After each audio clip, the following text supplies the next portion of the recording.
The Greek tradition of reason is logos, word of God in Jerusalem is logos. The Greek tradition is the tradition of reason.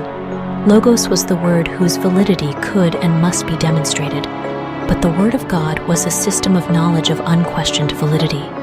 The word in English is myth, but it was mythos in ancient Greek. Before Athens produced a system of logic, mankind developed a tradition of faith in God called mythos. Myth tradition of logos came a tradition of faith from Jerusalem. Athens is the source of the tradition of logos, but the source of logos traces back to another tradition. This tradition also had contained the word logos, but without logic. That is because before the word of logic was science, their word of God was mythos. Mythos is the tradition of faith and emotion called mythos. The source of mythos is her. It is the source of the logos. Logos is the word for word in ancient Greek, but stems back further yet to Jerusalem, the source of mythos.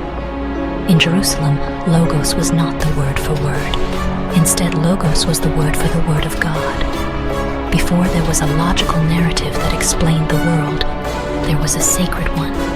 There was a word for this too in ancient Greece, and the word was mythos. Like logos, the word has many meanings, and among them, that word is word.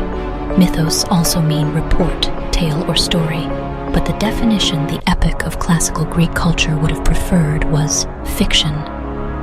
Before the tradition of knowledge of logos, there was a tradition of wisdom and faith. Before logos was the word, there was the word of God. Before there was the word logos and the word of reason, there was the world of mythos, the word of God and the word for fiction.